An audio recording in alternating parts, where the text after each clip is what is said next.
दिघे कुटुंब हे एका छोट्या शहरात राहत होते. गजानन दिघे यांना एक छोटासा जॉब होता, पण त्यांना 4 मुले असल्यामुळे त्यांचा तेवढ्याशा पगारात काही भागत नव्हतं. त्यामुळे गजानन दिघे यांनी विचार केला की परदेशात गेलो तर आपल्याला तिथे इथल्यापेक्षा जास्त पगार भेटेल आणि आपली बायको मुलं पण सुखासमाधानात राहतील. त्यामुळे त्यांनी परदेशात जाण्याचा निर्णय घेतला. मग तिथे गेल्यानंतर त्यांना एक चांगला जॉब भेटला. आता तिथेच काम करू लागले आणि त्यांचा पगार ते इकडे भारतात मुलांना पाठवू लागले. असेच काही वर्षांनी दिघे कुटुंबामध्ये आज खूप आनंदाचे वातावरण होते, कारण की गजानन दिघे खूप वर्षानंतर भारतात पुन्हा परत येत होते. ते तरुणपणीच पैसा कमावण्यासाठी परदेशात गेले होते. आतापर्यंत फक्त काही मोजके दिवसच ते भारतात येत होते. गजानन दिघे यांचे तरुणपणाचे आता म्हातारपणात रूपांतर झालं होतं. डोक्यावरची केस देखील पांढरी झाली होती आणि आता तर ते कितीतरी आजारांनी ग्रासले होते. ते जेव्हा भारतातून इंग्लंडला गेले होते तेव्हा मुलं खूप लहान होते. यामिनीताईसुद्धा तरुण होत्या. त्या गजानन दिघे यांना बोलायच्या, अहो तुम्ही इथेच कुठेतरी जॉब शोधा, मी तुमच्याशिवाय 10 वर्षे कशी राहणार. यामिनीताईंच्या डोळ्यातून अश्रू वाहत होते. त्यांच्या लग्नाला फक्त 5 वर्षे झाली होती आणि मग एका वर्षानंतर 1-1, 2-2 वर्षाच्या अंतराने एकामागून एक 4 मुले देखील झाली होती. घरचा खर्च अचानक एकदम इतका वाढला होता की नवऱ्याच्या पगारात घर खर्च भागवणे खूप मुश्किल झालं होतं. परंतु तरी देखील खूप कष्टाने घराचा खर्च त्यांच्या पगारात भागवत होत्या. परंतु एकदा गजानन यांच्या मित्रांनी त्यांना सांगितले की तू इंग्लंडला जाऊन पैसे कमव. जर तुझी इच्छा असेल की तुम्ही पण आता अगदी आरामात राहावं तर मग तू इंग्लंडला जाऊन मेहनत कर आणि पैसे घरी पाठवत जा. इकडे तुझं कुटुंब त्यांचं स्वतःचं घर आणि त्यांना आवश्यक असणाऱ्या सर्व गोष्टी खरेदी करतील आणि जेव्हा तू पुन्हा परत इकडे येशील तेव्हा तू तुझं आयुष्य अगदी आरामात घालवशील. तेव्हा गजानन दिघेंना देखील त्यांच्या मित्राचे बोलणे योग्य वाटले. त्यांनी विचार केला, मेहनत तर प्रत्येक ठिकाणी करायची आहे, परंतु भारतात मेहनतीचा इतका मोबदला कुठे मिळतो. जर बाहेरी परदेशी गेलो तर खूप मेहनत करून काबाड कष्ट करून भरपूर पैसा कमवेन आणि मग त्याच पैशातून मुलांना चांगले शिक्षण देऊ शकेन. हे त्यांचे विचार जेव्हा त्यांनी यामिनीताईला बोलून दाखवले तेव्हा यामिनीताई त्यांच्याकडे एकटक पाहू लागल्या आणि तिकडे जाणं खरंच गरजेचं आहे का. आपण या एवढ्या पैशात देखील आपण भागवतोय ना. मी तर कधीही तुमच्याकडे याबाबतीत तक्रार देखील केली नाही. त्यावर गजानन दिघे बोलू लागले की यामिनी तू जरा मुलांचा विचार कर. जर त्यांना चांगले शिक्षण मिळाले तर त्यांचे भविष्य देखील चांगलं असेल आणि मी तर तुमच्यासाठीच तिकडे जात आहे. त्यांच्या डोळ्यात पाणी आलं होतं. त्या बोलू लागल्या, 10 वर्षाचा काळ हा काही कमी नाही. परंतु गजानन दिघेंनी मनातल्या मनात इंग्लंडला जाण्याचं निश्चित केलं होतं. त्यांनी त्यांच्या काही ऐकलं नाही आणि त्यांनी दागिने विकले आणि इंग्लंडला लागणाऱ्या व्हिसा बनवून घेतला. 10 वर्षात त्यांनी जे काही कमावलं ते यांनी ताईला पाठवायचे आणि त्यांनी देखील आपल्या नवऱ्याच्या कमाईला कधीही वाया जाऊ दिलं नाही. त्या पैशात त्यांनी स्वतःसाठी घर विकत घेतलं. सोबतच त्या पैशांनी जमीन देखील विकत घेतली. 10 वर्षानंतर जेव्हा गजानन पुन्हा भारतात येणार होते तेव्हा त्यांच्या मालकांनी त्यांना सांगितले की तुला फक्त मी 3 दिवसाची सुट्टी देऊ शकतो. 3 दिवसानंतर तुला पुन्हा परत यावे लागेल. गजानन दिघे जेव्हा भारतात आले तेव्हा आता तुम्ही परत तिकडे जाणार नाही. MBBSला ॲडमिशन घ्यायचं आहे आणि त्यासाठी लाखो रुपयांचा खर्च आहे. मुलगी देखील वयात आली होती आणि तिचं देखील त्या काही वर्षानंतर लग्न करणं गरजेचं होतं. गजानन दिघे यांनी विचार केला की 10 वर्ष अजून इंग्लंडमध्ये काबाड कष्ट केले तर परिस्थिती अजून चांगली होईल आणि मुलांच्या या आर्थिक अडचणी आहेत त्या देखील आरामात दूर होतील. यामिनीताई डोळ्यातून अश्रू ढाळत होत्या, परंतु गजानन दिघे काही थांबले नाही. त्यानंतर दुसऱ्यांदा जेव्हा गजानन दिघे भारतात आले तेव्हा त्यांनी मोठ्या मुलाचे आणि मुलीचे लग्न केले. मुलगा 26 वर्षाचा झाला होता तर मुलगी 22 वर्षांची झाली होती. त्यांचं लग्न जमवेपर्यंत सगळं काही यामिनीताईंनीच केलं होतं. यामिनीताई आता आजारी राहू लागल्या होत्या. मुलांच्या लग्नासाठी गजानन दिघेंनी बऱ्यापैकी खर्च केले आणि मुलांचे लग्न धूमधडाक्यात पार पडले. तेव्हा गजानन दिघे 1 महिन्याच्या सुट्टीवर आले होते. सर्व काही सुरळीत चालू होते. एक दिवस गजानन दिघे यांचा मोठा मुलगा म्हणाला, बाबा, आता मला देखील व्यवसाय करायचा आहे. मी सगळीकडे माझे हातपाय मारले आहेत, परंतु मला नोकरी मिळत नाही. तेव्हा गजानन दिघे म्हणाले, बेटा, तुला काळजी करण्याची काहीच गरज नाही. तुझा बाप जिवंत असताना तू काळजी का करतोस? 25 लाख रुपयांचा चेक गजानन दिघे यांनी आपल्या मोठ्या मुलाच्या हातात ठेवला आणि म्हणाले की हे घे, तुला जो काही व्यवसाय करायचा आहे तो कर. तो 25 लाखाचा चेक पाहून मोठा मुलगा खूपच खुश झाला. त्याला तर त्याचे दोन्ही पाय हवेत आहेत असे वाटत होते. तो मनातल्या मनात म्हणाला, माझे वडील इंग्लंडला पैसे कमावतात, मग मला काही काम करायची गरजच काय आहे? ते तर मला पैसे हवे होते म्हणून कारण दाखवावं लागलं. आणि बाबा पण किती भोळे आहेत ना, लगेच मला 25 लाख रुपये देऊन टाकले. आता मी मस्तपैकी हनीमून एन्जॉय करणार. आणि मग दुसऱ्या दिवशी त्याने बायकोसोबत मनालीला हनीमूनसाठी जाण्याचा प्लॅन केला. तो गजानन दिघेजवळ येऊन म्हणाला, बाबा, मी आणि माझी बायको हनीमूनसाठी मनालीला जात आहोत, फक्त 1 आठवड्यासाठी, आणि मग फिरून आल्यानंतर मी माझं काम सुरू करेन. यामिनीताईंची तब्येत काही दिवसांपासून खूपच बिघडत होती. इंग्लंडमध्ये असताना तर गजानन दिघे यांनी ताईंसोबत जेमतेम 2 ते 3 मिनटं बोलायची. यामिनीताईजवळ खूप काही होतं आपल्या नवऱ्याला सांगण्यासारखं. यामिनीताईंच्या नवऱ्याजवळ गजानन दादांजवळ काही वेळच नव्हता. मुलाला पैसे देऊन ते थोडे निवांत झाले होते आणि विचार करू लागले की चला, चांगला आहे, माझा मुलगा स्वतःचा व्यवसाय सुरू करणार आहे आणि त्यामुळे तो भारतामध्ये आरामात त्याचं आयुष्य घालवू शकतो. परंतु दुसऱ्या दिवशी मुलगी सासरच्या घरून तिच्या माहेरी रडत रडत आली आणि म्हणू लागली, माझ्या सासरच्या लोकांनी मला टोमणे मारून मारून अगदी नकोसं केलं आहे. ते बोलत आहेत की तुझा बाप इंग्लंडवरून खूप सारा पैसा कमावून आला आहे. मग असे असताना आमच्या मुलाला जर एक गाडी खरेदी करून दिली असती तर तुमचं काय मोठं नुकसान झालं असतं का? आम्ही तर तुमच्यासोबत यासाठी आमच्या मुलाचं लग्न लावून दिलं होतं की तुझा बाप इंग्लंडमध्ये जाऊन पैसे कमवतोय आणि मग त्यामुळे स्वतःच्या मुलीला ट्रक भरून वस्तू, दागिने असं काही देईल. परंतु आमची तर खूपच निराशा झाली आहे. मुलीचं बोलणं ऐकून गजानन मुलीला शांत केले.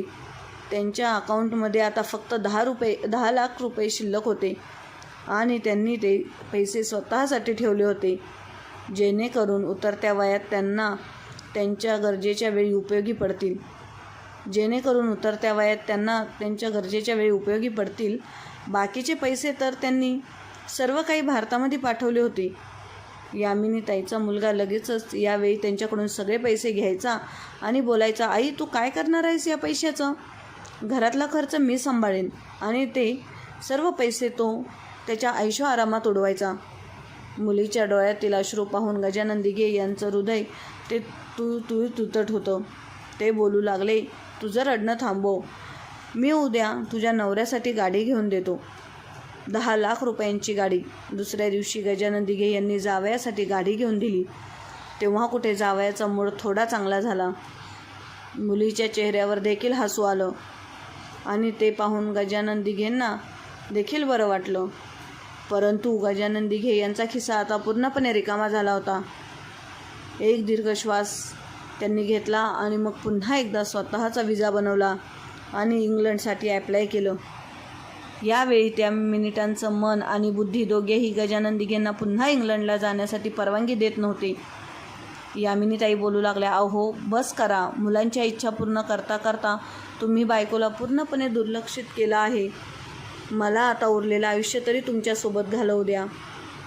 प्रत्येकजण आपापल्या आयुष्यात व्यस्त आहे. कोणी माझ्याजवळ बसत देखील नाही. मला तुमची गरज आहे. यावेळी तुम्ही जाऊ नका. तेव्हा गजानन दिघे बोलू लागले की बस, ही शेवटची वेळ. या वेळेला जाऊ दे. आपली लहान मुलगी देखील मोठी होत आहे. विचार करतोय या वेळेला लहान जावयाला आधीपासूनच गाडीची चावी देईन. आपली मोठी मुलगी जेव्हा रडत रडत माहेरच्या दारापाशी आली होती ते बघवलं नाही मला. ते माझ्या लहान मुलीसोबत होऊ नये म्हणून मी अगोदरच तयारी करून ठेवीन. यामिनीताईंनी गजानन दिघेंना मिठी मारली आणि रडू लागल्या आणि बोलू लागल्या, लग्नाच्या नावाखाली तुम्ही मला फक्त 5 वर्षे दिली आहेत. त्यानंतर तर मी फक्त एकटेपणा सहन केला आहे आणि कधीही न संपणारी प्रतीक्षा. माझ्या डोळ्यासमोर तुम्ही निघून जाता. तुम्ही माझ्याबद्दल थोडा देखील विचार का करत नाही? यामिनीताई गजानन दिघेंना जाऊन देत नव्हत्या, परंतु तरी देखील मुलांसाठी गजानन दिघे पुन्हा इंग्लंडला गेले. परंतु त्यांना हे ठाऊक नव्हतं की काही वर्षानंतर जेव्हा ते ही बातमी ऐकतील तेव्हा ही बातमी त्यांच्या हृदयाचे तुकडे तुकडे करणारी होती. इंग्लंडला येऊन फक्त 2 वर्षे झाली होती की तेवढ्यातच मुलाचा फोन आला. मुलगा रडत रडत बोलत होता, बाबा, आई आपल्याला सोडून गेली आहे. मुलाचे हे बोलणे ऐकताच गजानन दिघे यांच्या हातातून फोन खाली पडला. त्यांना वाटलं जणू काही त्यांचा श्वासच थांबला आहे. यामिनीताईंचे हुंदके ऐकू येत होते. मागच्या वेळेला ती फक्त रडत होती आणि बोलत होती, अहो तुम्ही जाऊ नका. या वेळेला मला तुमचा हा दुरावा सहन होणार नाही. मी खूप थकले आहे तुमची वाट पाहून पाहून. मला आयुष्यात ऐशोआराम नको. मला फक्त तुमची सोबत पाहिजे. यामिनीताईंचे ते बोलणारं आठवण गजानन टपटप अश्रू वाहू लागले आणि मग ते गुडघ्यांवर बसून जोरजोरात रडू लागले. बोलू लागले, यामिनी, मला माफ कर. मुलांच्या इच्छांसाठी आणि गरजांसाठी मी तुला तुझ्या हक्कांपासून नेहमीच लांब ठेवलं. मी विचार केला होता की मुलं मोठी होतील, त्यांचा व्यवसाय करतील, तेव्हा मी माझं म्हातारपण तुझ्यासोबत आनंदात घालवेल. परंतु कदाचित मेहनत कष्ट माझ्या नशिबातून अजून गेलेच नाही आहे. या थकवणाऱ्या प्रवासात तू मला का सोडून गेलीस यामिनी? परंतु गजानन दिघे यांचे पश्चातापाचे अश्रू यांनी ताईला आता परत आणू शकत नव्हते. ते जसे भारतात पोहोचले तेव्हा बायकोची अंत्ययात्रा तयारच होती. बायकोचा चेहरा बघण्यासाठी, तिच्यासोबत बोलण्यासाठी त्यांना फक्त 5 मिनिटच मिळाली. आज गजानन दिघेंजवळ वेळ होता, परंतु या मिनिटांत बिलकुल वेळ नव्हता. गजानन दिघे यांनी त्यांच्या मृतदेहाला मिठी मारून जोरजोरात रडत होते आणि म्हणत होते, मला माफ कर. मी तुला नाराज करून गेलो होतो. विचार तर हाच केला होता की जेव्हा पुढच्या वेळेला येईल तेव्हा तुझ्या सगळ्या तक्रारी मी दूर करेन. परंतु तू तर माझ्यावर खरोखरच रागावलीस यामिनी. तुझा राग घालवण्याचा मला फक्त एकच चान्स तरी द्यायचा ना. पश्चातापामुळे गजानन दिघे अगदी तुटून गेले होते. ते अबोल झाले होते आणि आता आजारी देखील पडू लागले. गजानन दिघे मिठी मारून रडू लागले आणि बोलू लागले, बाबा, माझ्या सासरच्या लोकांनी मला माझ्या नवऱ्याला घराबाहेर काढले आहे. जेव्हापासून माझ्या नवऱ्याची नोकरी गेली आहे, सासरच्या लोकांचा व्यवहार माझ्यासोबत खूपच बदलला आहे. मी आता कुठे जाणार? गजानन दिघे यांनी मुलीला धीर दिला आणि मग स्वतःच्या घरातच मुलीला राहायला जागा दिली. तिच्यासाठी गजानन दिघेंनी वरती 2 खोल्या काढल्या. परंतु जावई मात्र काहीच कमवत नव्हता. तो बोलायचा तर मी नोकरी करणार नाही. तो गजानन दिघे यांच्या मुलीला सांगायचा की तुझ्या वडिलांना सांग की मला देखील पैसे द्या, मी व्यवसाय करेन. शेवटी या संपत्तीमध्ये तुझा देखील बरोबरीचा वाटा आहे आणि मी जे काही कमावून आणेन ते तुलाच आणून देईन. तर दुसरीकडे जेव्हा मुलाने पाहिलं की आईचा 13वा होऊन 10 दिवस उरले तरी देखील आपला बाप इंग्लंडला जाण्याचं नाव घेत नाही, उलट रोजच आईच्या फोटोजवळ बसून रडतोय, तेव्हा एके रात्री तो वडिलांजवळ गेला. सुरुवातीला तो इकडच्या तिकडच्या गप्पा मारू लागला. त्यानंतर गजानन दिघेंना विचारले, बाबा, तुम्ही इंग्लंडला कधी जाणार आहात? त्यावर गजानन दिघे बोलू लागले की आता मी इंग्लंडला जाणार नाही. आधीपासूनच तुझी आई माझ्यावर रागवून गेली आहे. वडिलांचे हे बोलणं ऐकून मुलगा गजानन दिघेंना लागला आणि बोलू लागला की देवाच्या पुढे आपलं काही चालत नाही. देवाने आईला बोलावलं त्यामुळे आई निघून गेली. परंतु तुम्ही इथे असे राहून काय करणार आहात? मी तर स्वतः कंगाल झालो आहे. माझ्याकडे आता काहीच पैसे नाही. मुलाचे बोलणे ऐकून गजानन दिघे हैराण होऊन त्याच्याकडे पाहू लागले आणि बोलू लागले, मी तुला 20 लाख रुपये दिले होते व्यवसायासाठी. त्यावर तो मुलगा म्हणाला की मी व्यवसाय तर सुरू केला होता, परंतु त्यानंतर आई आजारी पडली आणि आईच्या आजारपणावर माझा पैसा पाण्यासारखा खर्च झाला. हे बोलताना मुलाने आपली भाषा थोडी बदलली होती. तर गजानन दिघे बोलू लागले की जर यामिनी एवढीच आजारी होती तर तुम्ही मला का नाही सांगितलं. त्यावर तो मुलगा अडखळतच बोलू लागला, बाबा तुम्ही दूर होतात तिकडे परदेशात, तुम्हाला आम्ही कसं त्रास देणार होतो. गजानन दिघे बोलू लागली की माझ्याजवळ आता जास्त काही पैसे नाहीत. त्यावर तो मुलगा बोलू लागला, बाबा तुम्ही आमच्यावर उपकार करा, पण इंग्लंडला जा आणि मग तिथे गेल्यावर मला लगेचच पैसे पाठवा. मी यावेळेला खूप मेहनत करेन आणि तुम्हाला कमवूनच दाखवेन. गजानन दिघेंची एक नजर आपल्या मुलावर टाकली आणि त्यानंतर दीर्घ श्वास घेतला. गजानन दिघेंनी तर मनामध्ये पक्क केलं होतं की ते पुन्हा इंग्लंडला परत जाणार नाहीत. त्यांना तर त्या घरातून जाण्याचे मनच करत नव्हते. ते त्यांचा उरलेलं आयुष्य त्याच घरात घालवण्याचा विचार करत होते. जेव्हा मुलाचं बोलणं ऐकलं तेव्हा ते विचारातच पडले आणि ते पूर्ण रात्र झोपू शकले नाही. दुसऱ्या दिवशी सकाळीच वरून मुलीचा आणि जावयाच्या भांडणाचा आवाज येऊ लागला. त्यांच्या भांडणाचा आवाज ऐकून गजानन दिघेंना आश्चर्य वाटले की त्यांचा जावई त्यांच्याच घरात राहून त्यांच्याच मुलीसोबत कसं काय भांडू शकतो. गजानन दिघे हळूहळू पायऱ्या चढत वर त्यांच्या रूमच्या दिशेने जाऊ लागले. जावई आणि मुलीच्या रूममध्ये पोहोचण्यासाठी काही पायऱ्या शिल्लक होत्या की इतक्यात त्यांच्या कानावर जावयाचा आवाज आला. जावई बोलत होता की तुझा बाप अजूनही मला पैसे का देत नाही. तो मला जेव्हा काही पैसे देईल तेव्हाच मी काहीतरी वाण सामान घेऊन येईल. माझ्या खिशात आता 1 रुपया देखील शिल्लक नाही. तुझ्या बापाला तर आपली काहीच काळजी नाही. जे काही पैसे असतील ते फक्त स्वतःच्या मुलाच्या हातावर ठेवतो. तुझी इतकीच काळजी असती तर आतापर्यंत त्याने माझ्या हातावर पैसे ठेवले असते आणि मग त्यामुळेच मी माझे व्यवसाय सुरू करू शकलो असतो.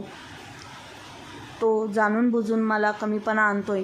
मुलीने जेव्हा हे बोलणे ऐकले तेव्हा ती रडू लागली आणि बोलू लागली की त्यांनी आपल्याला त्यांच्या घरात ठेवलं, मग अजून त्यांनी काय केलं पाहिजे. सारखं माझ्या वडिलांकडून असं मागणं मला बरं वाटत नाही. गजानन दिघेंनी जेव्हा मुलीचं आणि जावयाचं हे बोलणं ऐकलं तेव्हा ते विचारातच पडले आणि त्यांच्या छातीत अचानक दुखू लागले. त्यांच्या डोळ्यातून खूप सारे अश्रू वाहू लागले. एकीकडे तर त्यांची बायको यामिनी त्यांना सोडून गेली होती आणि दुसरीकडे त्यांचा मुलाचं कालचं बोलणं आणि आज मुलीचं आणि जावयाचं भांडण ते पुन्हा त्यांच्या खोलीत परत आले. त्यांनी नाश्ता देखील केला नव्हता. फक्त दीर्घ श्वास घेत होते आणि कितीतरी वेळ फक्त वर छताकडे पाहत होते. काही तासानंतर जेव्हा ते खोलीतून बाहेर आले तेव्हा बोलू लागले की मी परवा रात्री पुन्हा इंग्लंडला परत जात आहे. मुलांनी जेव्हा त्यांच्या वडिलांचे बोलणे ऐकले तेव्हा त्यांच्या आनंदाला पारावर उरला नाही. ते खूप खुश होते की आपला बापूंना एकदा कमावणारं मशीन आहे आणि मग महिन्याला लाखो रुपये त्यांच्या अकाउंटला येत जातील. कोणीही आपल्या वडिलांच्या आजारपणाकडे पाहत नव्हतं. सर्वांना फक्त पैशाचीच देणं घेणं होतं. गजानन दिघे तर फक्त त्यांच्या मुलांकडे केविलवाण्या नजरेने पाहत होते. त्यांची फक्त हीच इच्छा राहिली होती की त्यांची मुलं त्यांच्यासोबत प्रेमाने वागतील. मुलं ही खरंच त्यांच्याशी खूप प्रेमाने वागत होती. शेवटी जाण्याचा दिवस उजाडला. रात्री जेव्हा त्यांचा मुलगा त्यांना एअरपोर्टवर सोडवण्यासाठी आला आणि जेव्हा तो म्हणाला की बाबा पहिला पगार भारतात पाठवा जेणेकरून मी माझा व्यवसाय सुरू करेन, गजानन दिघे यांना कळून चुकले की सर्वांना फक्त पैशाचीच गरज आहे. कोणीही आपल्या आजारी वडिलांच्या चेहऱ्याकडे पाहत नाही. यावेळी जेव्हा गजानन दिघे इंग्लंडला गेले तेव्हा ते खूप जास्त मेहनत करू लागले. ते आधीपेक्षा डबल काम इथे करू लागले. त्यांचं म्हणणं होतं की या फेरीला खूप जास्त मेहनत करून डबल मेहनत करून खूप सारे पैसे भारतात घेऊन जाईल आणि मग पुन्हा इथे येणार नाही. ते जिथे 8 तासांची ड्युटी करायचे तिथे 12-16 तासांची करू लागले. अतिरिक्त कामामुळे त्यांची तब्येत आता आणखीनच खराब होऊ लागली. परंतु असं असतानाही त्यांनी हार मानली नाही. प्रत्येक महिन्याला लाखो रुपये ते भारतात पाठवू लागले आणि सांगायची की हे पैसे साठवून ठेवा आणि स्वतःचा व्यवसाय सुरू करा. काही वर्षातच मी भारतात पुन्हा येणार आहे आणि मग तिथेच राहणार आहे. ते जेव्हा कधी भारतात पुन्हा परत येण्याचा विचार करायचे तेव्हा त्यांची मुलं काही ना काही इच्छा त्यांना सांगायचे, बोलायचे की या वस्तूंची गरज आहे, या मशीनची गरज आहे. ते कधी सांगायचे की आमचा व्यवसाय आता तोट्यात चालला आहे, आम्हाला एवढं नुकसान झालं आहे. कधी हे तर कधी ते. मुलांची अडचण ऐकून ते देखील काळजीत राहू लागले. डोक्यावरची केस आता पांढरी होऊ लागली. गाडी तर केव्हाचीच पांढरी झाली होती. शरीरातील हाडं कमकुवत झाली होती. कधी ते बसायचे तेव्हा परत उठून उभे राहणे त्यांच्यासाठी खूप मुश्किल व्हायचं आणि जेव्हा उठून उभे राहायचे तेव्हा शरीरात खूप जास्त वेदना व्हायच्या. परंतु असा असताना देखील देवाचं नाव घेऊन ते इंग्लंडमध्ये काबाड कष्ट करत राहिले, जेणेकरून त्यांच्या मुलांच्या अडचणी दूर होतील. आयुष्याचे 42 वर्षे त्यांनी इंग्लंडमध्येच घालवले होते. 42 वर्ष त्यांनी फक्त काबाड कष्ट केले होते, किंवा आपण असं बोलू शकतो की त्यांनी ते 42 वर्ष मुलांना आराम मिळावा म्हणून, मुलांच्या इच्छा पूर्ण व्हाव्या म्हणून वाया घालवले होते. इंग्लंडमध्ये त्यांनी फक्त सुकी भाकरी आणि चटणी डाळ खाल्ली होती. ते पैसे वाचवण्याचा पुरेपूर प्रयत्न करायचे. जेव्हा अगदी खूप सारे महिन्यांनी त्यांची खूप चटपटीत खायची इच्छा व्हायची तेव्हाच ते हॉटेलमध्ये जाऊन चांगलं काहीतरी चमचमीत खायचे.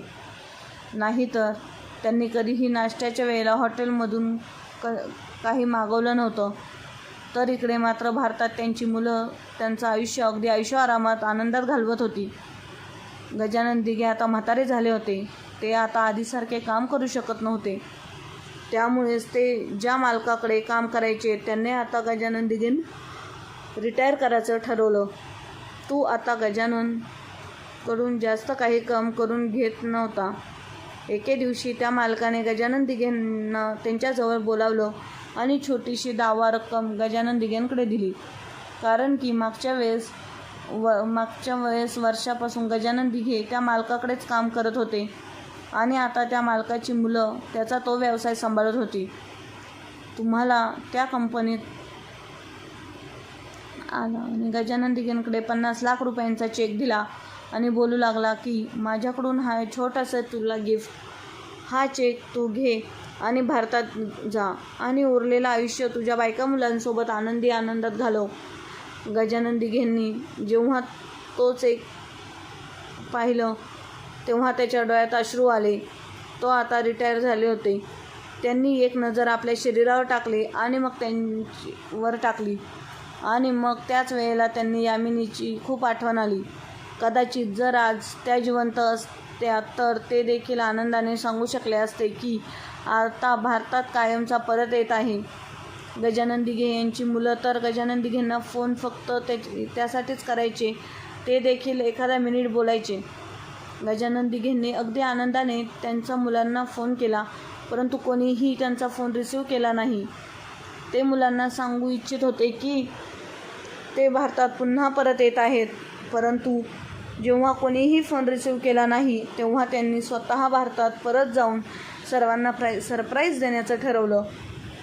त्यांनी त्यांचं सर्व सामान गोळा केलं आणि पुन्हा भारतात परत आले. जेव्हा एअरपोर्टवर पोहोचले तेव्हा मुलांना फोन करून सांगितलं की मी भारतात परत आलो आहे, माझी नोकरी आता संपली आहे, मी रिटायर झालो आहे. सगळे खूप खुश होते. मुलं आणि मुली सर्वजण घरात जमा झाले होते. सर्वांनी गजानन दिघेंच्या आवडीचे जेवण बनवलं आणि गजानन दिघे यांची वाट पाहत होते. 2 मुले एअरपोर्टवर गेले आणि गजानन दिघेंना घरी घेऊन आले. घरी येऊन जेव्हा गजानन दिघेंनी आपल्या मुलांसोबत नातवांना पाहिलं तेव्हा त्यांच्या चेहऱ्यावर हसू उमटलं. कमी होती ती फक्त यामिनीची. यामिनीताईंच्या आठवणीने गजानन दिघेंच्या डोळ्यात अश्रू आले होते. यांनी येथे हजर असते तर किती चांगले झाले असते. त्यांची लहान मुलगी पण तिच्या सासरच्या घरात खूप खुश होती. त्या दिवशी ती आपल्या वडिलांसोबत राहिली आणि मग रात्रीचं जेवण झाल्यानंतर तिच्या नवऱ्यासोबत तिच्या सासरी परत गेली. तर मोठ्या मुलीचा नवरा तिथेच एका छोटासा व्यवसाय करत होता आणि कमवत होता. मोठ्या मुलीने आपल्या वडिलांचा चांगला पाहुणचार केला, त्यांच्यासोबत छान गप्पा मारत होती. तर सोबतच मला देखील गजाननसोबत गप्पा गोष्टी करण्यात कुठेच कमी पडत नव्हते. त्यांच्या मनात फक्त हेच होते की आपला बाप आता जे काही पैसे घेऊन आला आहे ते पैसे त्या दोघांपैकी कोणाला तरी एकाला भेट देणार होता. दोघांची देखील अशीच इच्छा होती की वडिलांनी जास्तीत जास्त रक्कम आपल्या हिस्स्याला द्यावी. गजानन दिघेंनी जेव्हा आपल्या मुलांचा पाहुणचार पाहिला तेव्हा खुश होऊन ते त्या मुलांना आशीर्वाद देऊ लागले. 2-3 दिवस अगदी आरामात आनंदात गेले आणि मग त्यानंतर गजानन दिघे यांनी डॉक्टरकडे जाऊन चेकअप करून घेतले, जेणेकरून त्यांच्या हाडांना जरा मजबूती येईल. कारण की गजानन दिघेंसाठी आता हळूहळू ते देखील खूप कठीण होत होतं. तेव्हा गजानन दिघेंची तब्येत थोडी व्यवस्थित झाली होती. तेव्हा त्यांनी मोठ्या मुलाला विचारलं, बेटा तू कुठे व्यवसाय करतोस, जरा मला दाखव. तर मुलाने तेव्हा वडिलांचं बोलणं ऐकलं तेव्हा तो खूपच घाबरला आणि इकडच्या तिकडच्या गप्पा मारू लागला. जेव्हा गजानन दिघे व्यवसायाबद्दल विचारायचे तेव्हा तो मुलगा वडिलांचं बोलणं किंवा त्याला उत्तर देणे टाळायचा. गजाननला आता नक्कीच काहीतरी गडबड आहे याची पुरेपूर कल्पना झाली. एके दिवशी ते आणि त्यांची मुलगी निवांत बसून गप्पा मारत होते. मुलगी सांगू लागली की बाबा आमचं नवीन घर तयार होत आहे, आम्ही लवकर आमच्या नवीन घरात शिफ्ट होणार आहोत आणि तुम्ही आम्हाला जे पैसे दिले होते ते देखील आम्ही तुम्हाला परत करणार आहोत. जावई देखील तिथे आला होता आणि बोलू लागला की आमच्यावर खूप उपकार आहेत. माझ्या स्वतःच्या घरातल्यांनी स्वतःच्या सख्या आईबापाने मला घराबाहेर काढले, परंतु तुम्ही आमची खूप मदत केली, आमची साथ दिलीत. आता यापुढे आम्हाला तुमच्यावर ओझं म्हणून राहायचं नाही. गजानन दिघेंना बोलू लागले की गजानन दिघे देखील बोलू लागले, हे घर तुमचेच आहे, हे तुमचं स्वतःचं घर आहे. तुमची जितकी इच्छा असेल तिथपर्यंत तुम्ही इथे राहू शकता. मी नेहमी तुमच्यासाठी हजर आहे. तेव्हा सांगितलं की मोठ्या दादांनी अजून कोणताही व्यवसाय सुरू केला नाही, उलट या घराचा खर्च तुम्ही पाठवलेल्या पैशातूनच होतो. दादा उगाचच वायफाय खर्च करतो. तो त्याच्या बायकोची आणि मुलाची प्रत्येक इच्छा पूर्ण करण्यासाठी त्यांनी सांगितलेली रक्कम त्यांना देतो. गजानन दिघेंनी आपल्या मुलीचं हे बोलणं ऐकलं तेव्हा त्यांना खूप मोठा धक्का बसला. ते अगदी स्वतःच्या पोटाला चिमटा घेऊन हे पैसे भारतात पाठवत होते, जेणेकरून मुलगा चांगला व्यवसाय सुरू करेल. आजपर्यंत जर हिशोब मांडला तर त्यांनी आजपर्यंत करोडो रुपये मुलांच्या हातावर ठेवले होते. जर मुलांनी ठरवलं असतं तर त्या पैशाचा चांगला उपयोग करून महिन्याला लाखो रुपये त्यांनी कमावले असते. ही गोष्ट गजानन दिघेंच्या मनाला खूप लागली होती. मुलगी आणि जावई त्यांचं नवीन घर पाहण्यासाठी तिथून निघून गेले तर गजाननराव मात्र मनातल्या मनात मुलांवर खूपच रागावू लागले. त्यांना असं वाटू लागलं जणू कारण त्यांची 42 वर्षाची मेहनत मातीमोल झाली होती. काही दिवस निघून गेले. त्यानंतर एके दिवशी मोठा मुलगा गजानन दिघेंजवळ आला आणि बोलू लागला, बाबा कामामध्ये खूप नुकसान होत आहे आणि मला माझ्या कामगारांना देण्यासाठी पैसे नाही आहेत. तुमच्याजवळ किती पैसे आहेत ते मला द्या, जेणेकरून माझे नुकसान झाले आहे ते नुकसान मी त्या पैशातून भरून काढेन. गजानन दिघे जेव्हा हे ऐकले तेव्हा ते त्यांच्या मुलाला बोलू लागले, तुला किती रक्कम पाहिजे. गजानन दिघेंच्या मुलांना लगेच विचारात पडले आणि मग बोलू लागले, 10-15 लाख रुपये होतील. गजानन दिघेंनी हे ऐकलं तेव्हा ते म्हणाले, काय, कुठे मध्ये राहिले आणि बोलू लागले की माझ्याजवळ 1 रुपया देखील नाही, मी कुठून तुला पैसे देणार. माझी सर्व कमाई तुम्हाला लोकांना पाठवली होती, आता माझे हात रिकामे आहे. मुलाने जेव्हा गजानन दिघेंचं बोलणं ऐकलं तेव्हा तो रागाने वडिलांकडे पाहू लागला आणि बोलू लागला, तुम्ही खोटं का बोलताय, असं कसं होऊ शकतं. तुम्ही 42 वर्ष नोकरी केली आहे, रिटायर होताना तुम्हाला 1 रुपया देखील मिळाला नाही. तुम्ही खोटे बोलताय. परंतु गजानन दिघेंनी काही ऐकलं नाही. त्यांनी मुलासोबत भांडायला सुरुवात केली की मी लाखो रुपये तुला दिले आणि तुझे अजूनपर्यंत तुझा व्यवसाय सुरू केला नाही, निघून जा माझ्या खोलीतून. त्यावेळेला तरी ती परिस्थिती निभावून गेली. परंतु दुसऱ्या दिवशी परत मुलगा त्यांच्याजवळ आला आणि जबरदस्तीने पैशांची मागणी करू लागला. जेव्हा गजानन दिघे यांनी पैसे देण्यास नकार दिला आणि मुलांची कॉलर पकडून जेव्हा त्यांच्या एका कानाखाली वाजवली तेव्हा तुम्हाला खूपच संतापला आणि मग दुसऱ्या क्षणी त्याने दिघेंची कॉलर पकडली हे दृश्य पाहून गजानन दिघेंची हृदय जणू बंदच पडलं होतं. गजानन दिघे यांचा मुलगा जेव्हा त्यांची कॉलर पकडून उभा होता तेव्हा मुलीने हा गोंधळ ऐकला तेव्हा ती लगेचच खाली आली आणि भावाला मारू लागली. त्या भावाने स्वतःच्या बहिणीला मारून लांब केलं आणि बोलू लागला, खबरदार माझ्याजवळ आलीस तर. कुछ तो बोलून गजानन दिघेंच्या मुलांनी त्यांच्या पायातली चप्पल काढली आणि वडिलांना चपल्याने मारू लागला. जणू 42 वर्ष मुलांसाठी त्यांचं तरुणपण आणि म्हातारपण काबार कष्टामध्ये घालवलं होतं.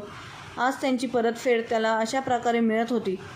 जेव्हा मुलगी काहीच करू शकत नव्हती तेव्हा मुलीने लगेचच तिथे मोबाईल सुरू केला आणि त्यांचा व्हिडिओ बनवू लागली आणि लगेच फेसबुकवर अपलोड केला.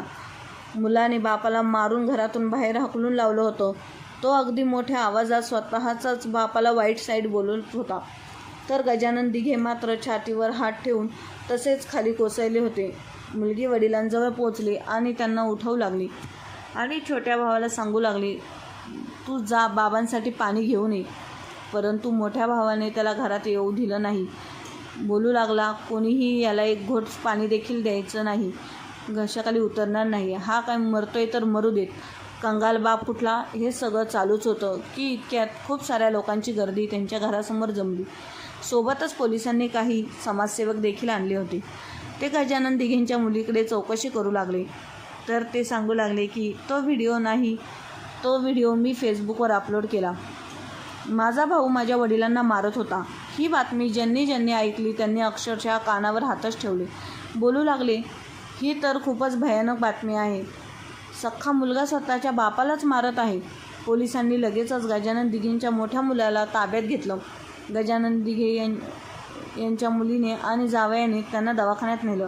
गजानन दिघेंना हार्ट अटॅक आला होता, कारण की तो प्रसंग त्यांच्यासाठी खूपच भयानक होता. परंतु काही आठवड्यानंतर गजानन दिघेंच्या तब्येतीत सुधारणा होऊ लागली. तोपर्यंत मुलीचा आणि जावयाचं घर देखील तयार झालं होतं. ते लोक त्यांचं ते जुनं घर सोडून नवीन घरात शिफ्ट झाले आणि मुलगी देखील आपल्या वडिलांना घेऊन नवीन घरात गेली. जेव्हा गजानन दिघेंनी आपल्या मुलीचा आणि जावयाचा तो फ्लॅट पाहून विचार केला पहिला, तेव्हा त्यांच्या डोळ्यात अश्रू येऊ लागले. कुणीतरी त्यांच्या मुलांपैकी त्यांच्यासोबत होतं. मरण्याच्या आधी गजानन दिघेंनी त्यांच्याजवळ असलेला 50 लाख रुपयांचा चेक घेतला आणि तो नातवंडांच्या नावावर टाकला.